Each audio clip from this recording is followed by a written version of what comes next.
I noticed the unfamiliar perfume the moment Chloe Turner walked into the house. It was not a scent I had ever bought for her, nor any fragrance I recognized. It was light, yet deep. Not strong, but unmistakable. A scent that could not be ignored. She hung her handbag on the chair, placed her keys on the table, and smiled at me as she did every other night.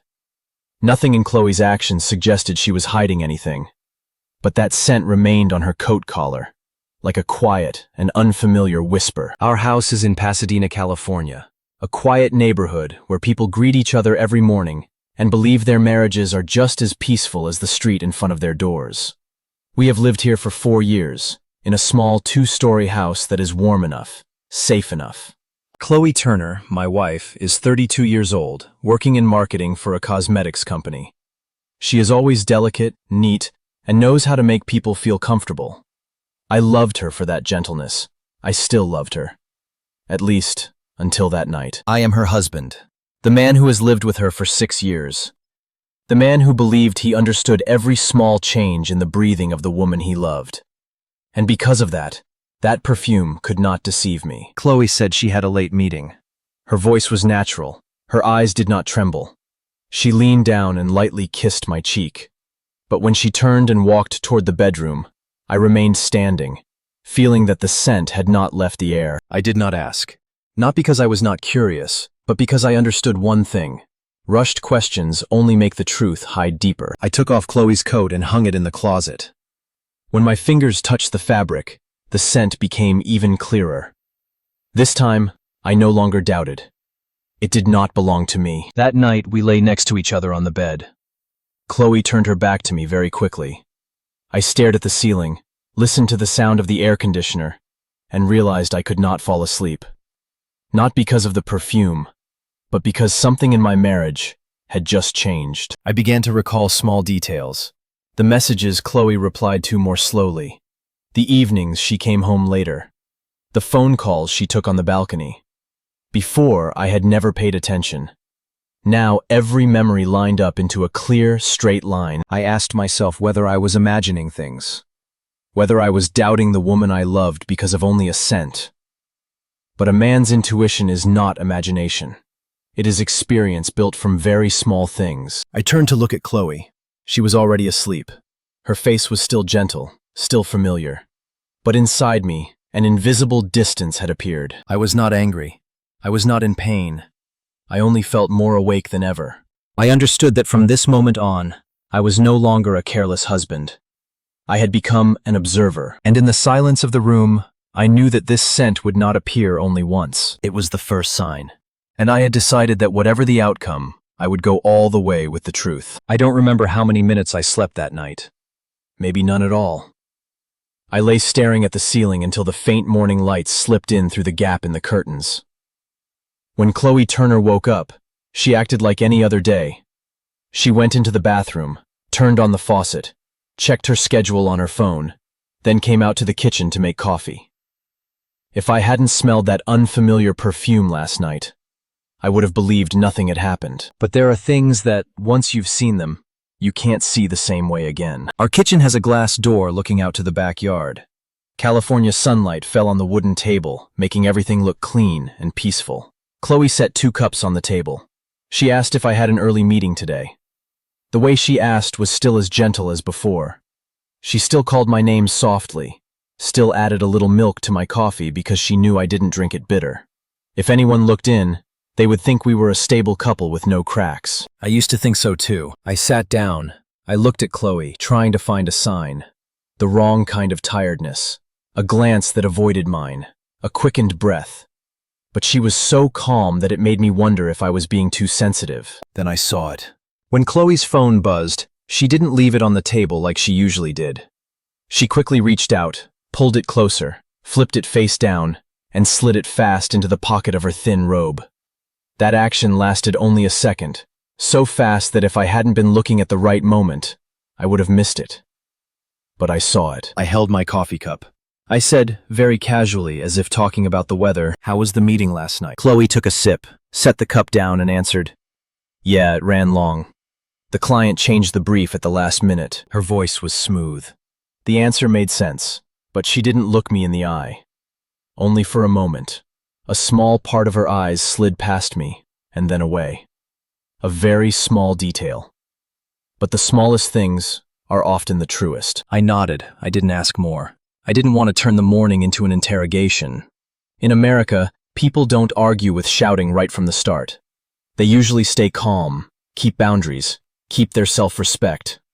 I did too. I went to work as usual. I drove through the familiar streets of Pasadena, past the trees and the houses with neatly trimmed front yards. But my mind wasn't there. Everything I saw felt like it was covered by a layer of glass. I heard the radio without hearing the content.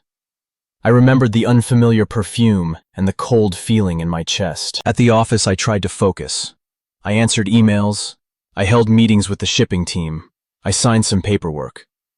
But in the small, empty spaces, I kept remembering Chloe flipping her phone face down, and the brief moment her eyes looked away. A man's intuition isn't a loud bell. It's like a small needle pricking your skin. It doesn't hurt right away, but you can't forget it's there. At noon, I opened the banking app. I wasn't doing it because I wanted to control Chloe. I did it because I needed something to hold on to, a fact to push back against doubt. If everything was normal, I would laugh at myself. But if there was a trace, I would know I wasn't crazy. Our shared account recorded every transaction. I scrolled through recent items. Gas, Trader Joe's, a Netflix charge. Everything was normal. I exhaled. Maybe I was overreacting. But then I remembered one thing. Chloe often used her personal credit card for small purchases because she liked earning points. And that card was linked to an account I didn't check often. I had trusted her, so I never cared. I closed my phone. I decided not to rush. If I jumped into checking everything today, I would turn myself into a panicked man. I needed to keep my head clear. That evening I came home earlier. Chloe wasn't back yet. The house was quiet. I walked past the laundry room and saw Chloe's coat from last night inside the washing machine. The door shut. The indicator light just turned off as if the cycle had just finished. She washed it the same day. I stood there for a few seconds. I didn't touch the machine. I didn't open it. But in my mind, one sentence rang clearly. Why the hurry to wash it? I went up to the bedroom. On Chloe's vanity, her perfume bottles were still lined up neatly. I didn't pick them up. I didn't smell them. I just looked, like someone trying to compare familiar things with a new and strange thing that had just appeared. When Chloe got home, she was still normal. She talked about a few things at work. She laughed. She asked if I wanted to eat out for dinner. Everything felt like a play performed very well, but I knew I had changed. I began to hear the silences between Chloe's sentences. I began to look at what she didn't say. I began to notice things I used to ignore because I trusted her. That night, when Chloe went to shower, she took a phone into the bathroom. Before, she didn't do that. I stood in the bedroom, listening to the water running, and the feeling of that small needle pricked my skin again. I didn't want to conclude. I didn't want to turn Chloe into a guilty person just because of strange behavior. But I also couldn't lull myself with, it's probably fine. I understood that from today, I needed to do one thing only. Observe until the truth revealed itself. And in that moment, I knew our peaceful life had begun to crack. Not because of an argument, but because of something invisible. Suspicion. I no longer tried to forget the doubt. I only tried to understand it. That morning, I left the house earlier than usual. Chloe Turner was still asleep when I stepped out of the room. Her face looked so peaceful that if I hadn't been carrying questions inside me, I would have believed everything was still fine. I paused for a second to look at her. I did not see a cheating wife. I only saw the woman I had once trusted completely, and that was what hurt me more. On the way to work, I didn't turn on the radio. I needed silence. I needed to hear my own thoughts. The familiar streets of Pasadena passed by like an old film. But in my mind, every memory of Chloe over the past few months began to appear in a different order. I remembered the evenings she came home late without details. I remembered the times she said, "Don't wait for me," and then hung up very quickly. I even remembered the moments she hugged me while her body felt slightly tense, as if she were fulfilling a duty rather than an emotion. Before, I called it tiredness. Today, I called it distant. At the office, I sat at my desk but did not open my computer right away. I looked at the dark screen reflecting my face. I looked normal. There was no sign of a man about to lose his wife. But in my eyes, something had changed. It was not anger. It was clarity. I opened my phone and went into the banking app again. This time, I did not look at our joint account.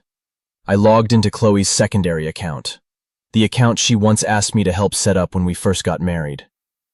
I had never checked it since then. I used to think love did not need supervision. The transaction list appeared. At first, I only saw familiar charges: cosmetic stores, coffee shops, food deliveries. Everything matched the Chloe I knew. But then, among those familiar lines, one transaction made me stop. Nordstrom, Santa Monica. The amount was not small. The transaction date. Exactly the day Chloe said she was on a business trip. I stared at that line for a long time. I did not blink. I did not feel my heart racing.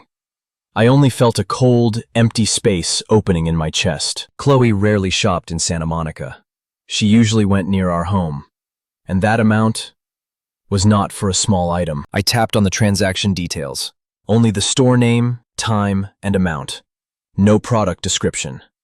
But I did not need a description. I knew it was not a gift for me.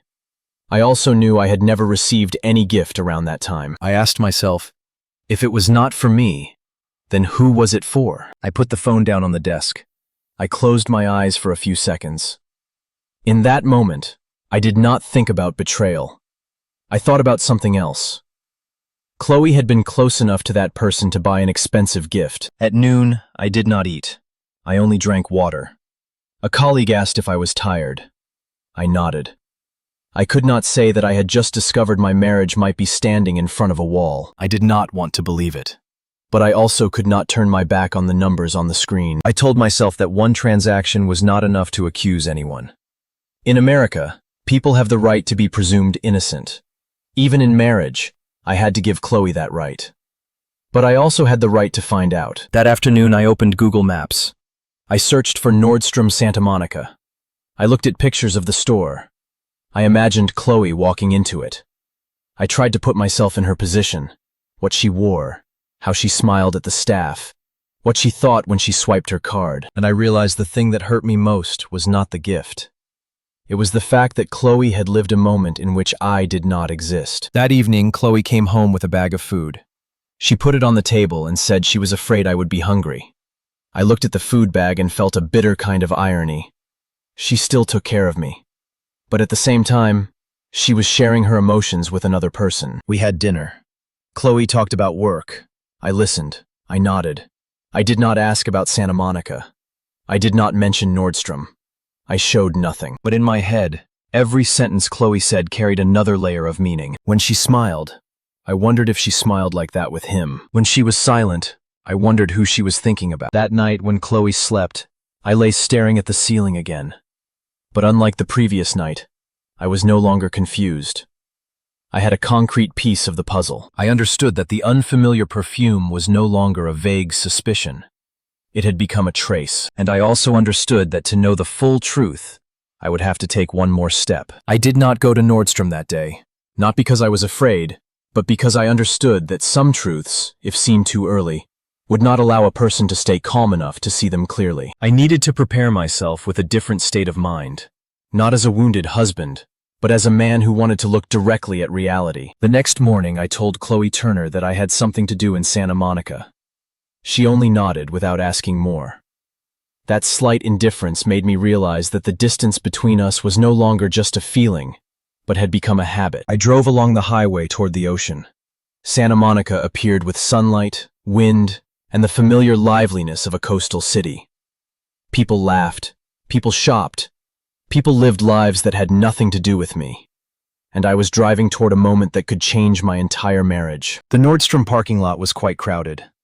I sat in the car for a few seconds before stepping out. I did not take a deep breath. I did not comfort myself. I just walked, as if I were going to buy an ordinary item. Inside the store, white lights, polished floors, the scent of perfume mixed with new fabric. I looked around. No one knew who I was. No one knew I was carrying a private story in my chest. I went to the customer service desk. I said I needed help regarding a credit card transaction. The staff looked at me, asked for information, and checked the system. I kept my voice calm, as if I were handling a very small matter. When she confirmed the transaction, I asked about the security cameras. I did not explain the reason. I only said it was a transaction I needed to verify. The staff looked at me for a moment, then nodded. She led me into a small room behind the counter. Inside were a large screen, a few chairs, and softer lighting than outside. I sat down, my hands rested on my knees. I was not shaking, but I could feel every heartbeat more clearly than usual. The screen turned on. The video started playing. I saw Chloe, not the Chloe in my memories, but Chloe in a moment I had never been allowed to see. She walked into the store. She wore a light-colored dress. Her hair was tied neatly. She smiled, and beside her was a man. He was slightly taller than me.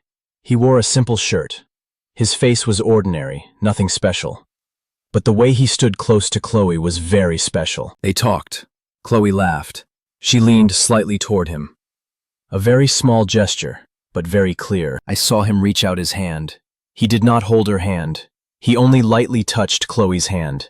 And Chloe did not pull her hand back immediately. In that moment, I understood that I did not need to watch anymore. But I still sat there. I still watched. I saw Chloe choose the perfume bottle. I saw her lift it, test the scent, and turn to ask the man's opinion. I saw him nod. I saw Chloe smile in satisfaction. I saw the exact moment that scent was chosen. I could not hear what they were saying, but I did not need to hear. Their body language was enough. When the video ended, I still sat there. The staff asked if I needed more help. I shook my head. I stood up, thanked her, and walked out of the room. There were no tears, no sharp breaths, no anger. Only one very clear feeling. I had seen the truth with my own eyes. I walked out of the store. The Santa Monica sunlight shone straight into my eyes. I stood among the crowd, but I felt as if I were in another world. I did not think about whether Chloe loved that man or not. I did not think about how far they had gone. I only thought about one thing. Chloe had allowed another man to enter the emotional space I had once believed belonged only to me. I drove home in silence. I did not turn on music. I did not call anyone. I only drove, as if I were bringing myself back to a point of no return. When I arrived home, the house was still quiet as usual. There were no signs of a marriage breaking apart. No arguments, no scattered furniture. Only a man who had seen part of his life collapse in silence. I sat down on the sofa. I looked into the empty space in front of me. I understood that from this moment on, I was no longer doubting. I had proof. And I also understood that the hardest thing was not seeing the truth, but deciding how I would live with it. I did not tell Chloe Turner immediately that night.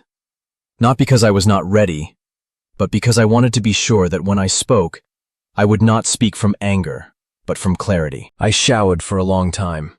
Water ran over my shoulders and back, but I did not feel warm. In my mind was still the image of Chloe leaning toward that man in the Nordstrom store.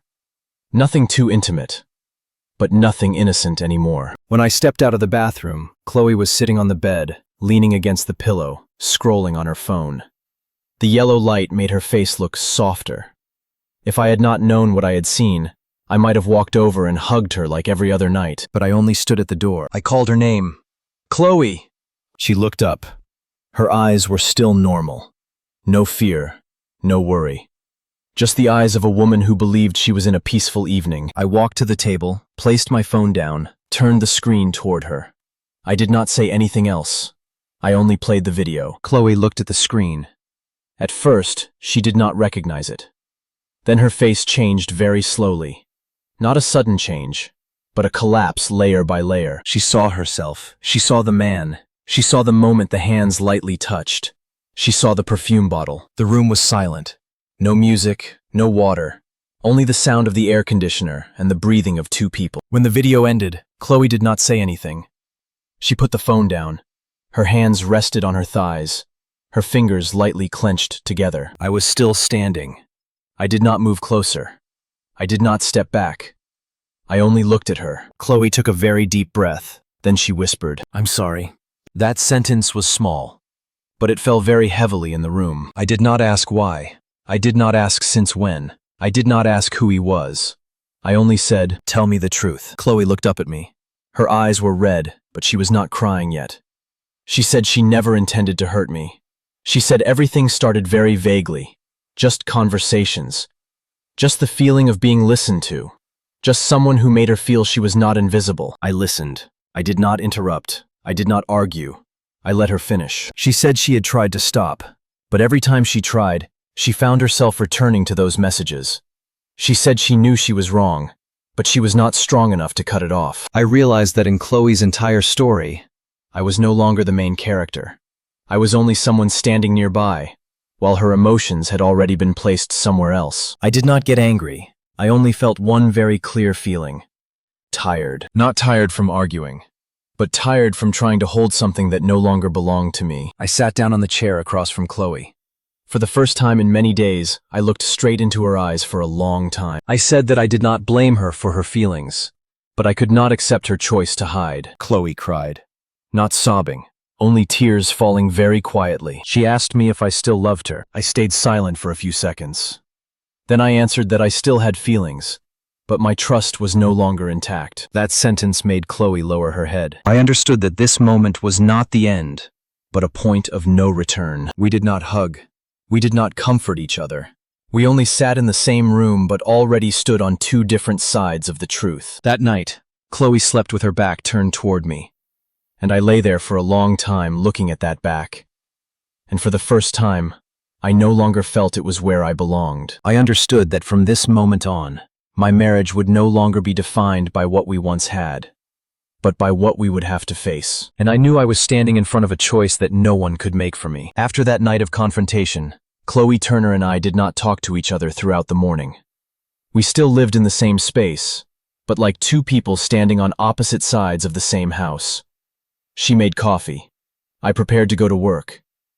Every action was familiar, but the feeling was not. Chloe did not ask what I was thinking.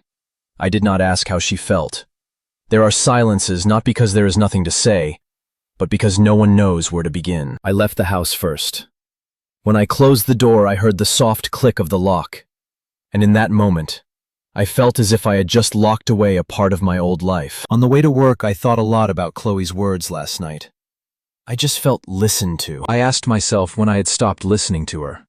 I asked myself when our conversations had become only exchanges of information instead of shared emotions. But then I also asked myself, if she felt lonely, why didn't she tell me?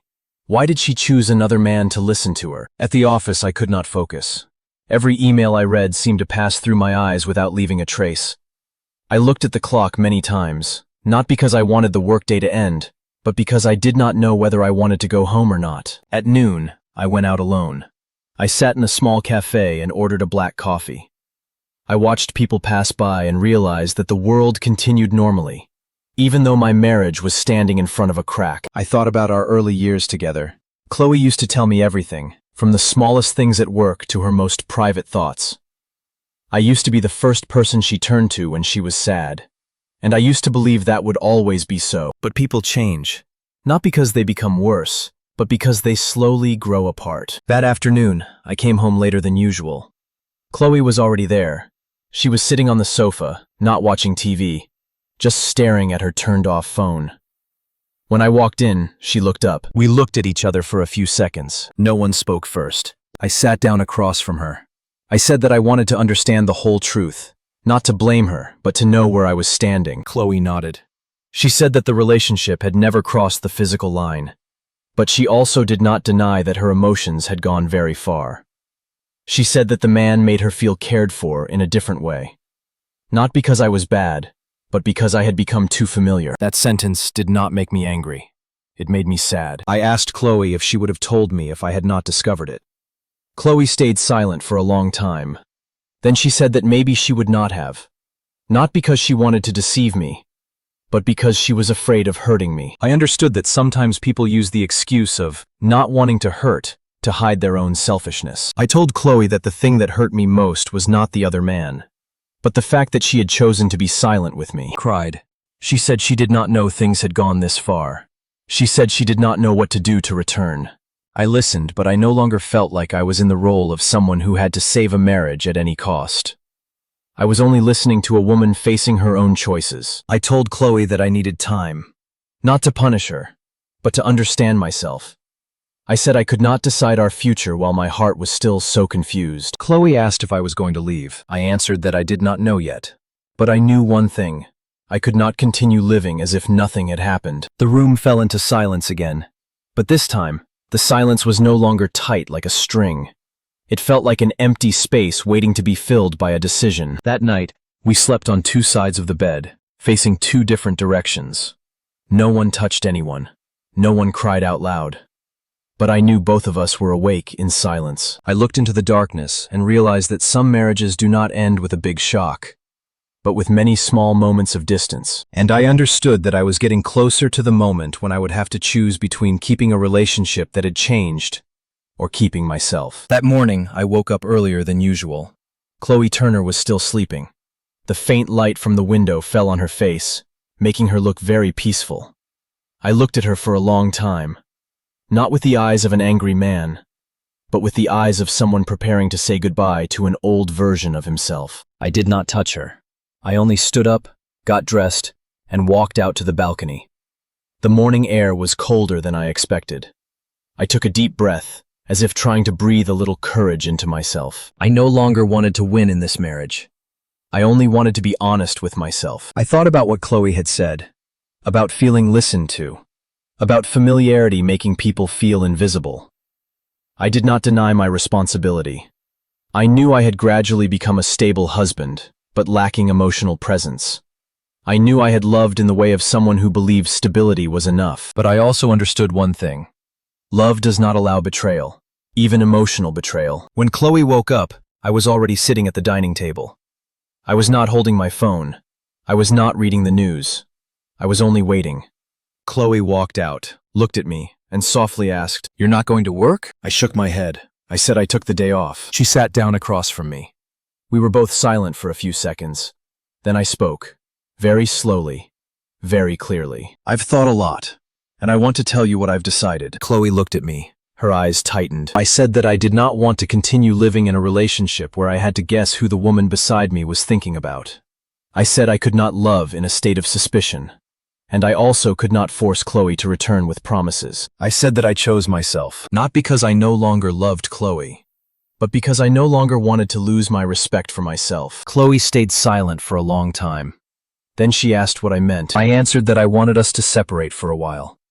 Not to take revenge, not to punish, but so that each of us could have space to look back at ourselves without hiding behind each other. Chloe began to cry. She said she did not want to lose me. She said she would completely cut off the other man. She said she would change. I listened. But this time, I did not let my emotions lead me. I said that change could not start from fear of loss, but had to start from awareness. I said that if she truly wanted to change, she needed to do it for herself, not to keep me. Chloe looked at me as if she were seeing me as a different person for the first time. No longer the husband who always gave in, but a man standing firmly on his own boundary. I said that I would move out in the next few days. I said I did not hate her. I did not hold resentment. I only needed to be honest. Chloe asked if there was still any chance for us. I answered that I did not know.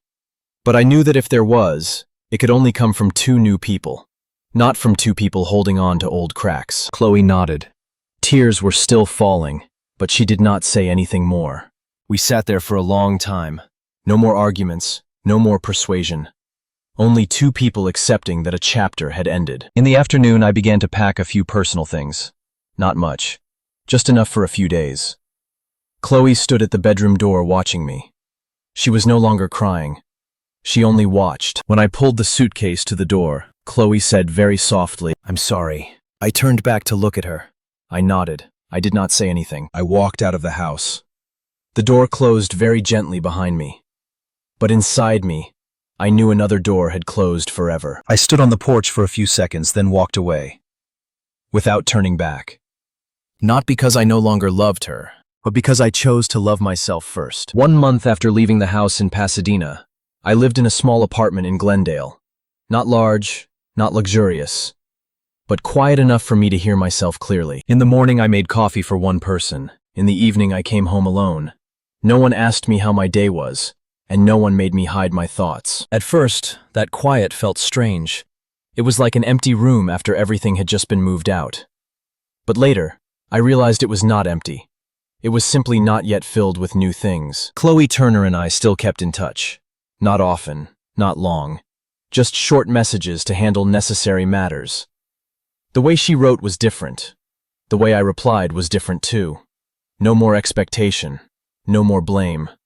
Only gentle respect between two people who had once been very close. One afternoon, Chloe texted that she needed to see me to sign some papers related to our separation. I agreed. We met at a small cafe near the ocean, a place that did not belong to our old memories. Chloe arrived earlier than me. When I walked in, she was looking out the glass window. She turned back when she heard my footsteps. Her eyes were no longer as panicked as before, but they were also no longer the eyes of a woman who believed she was standing next to her husband. We greeted each other, very softly. Chloe handed me the papers. I read, I signed. Everything happened very quietly. No extra stories, no complaints. When we finished, Chloe asked if I was okay. I thought for a few seconds and answered that I was learning to be okay. Chloe nodded. She said she was too. She asked if I still hated her. I looked at the coffee cup in front of me. I smelled the hot coffee. A familiar scent, but it did not make me uncomfortable. I said that I did not hate her. I just no longer belonged there. Chloe looked at me for a long time. Then she said she understood. We stayed silent for a while longer. Outside the window, the sea was still blue. People still passed by. The world still continued. When we stood up to leave, Chloe asked me if I would choose her again if time went back. I thought. Then I answered that I would still choose her, but I would choose myself earlier. Chloe smiled, a sad smile, but without blame. We said goodbye at the cafe door. No hug, no touch, no long backward glance. I walked along the seaside road. The wind blew lightly. I took a deep breath.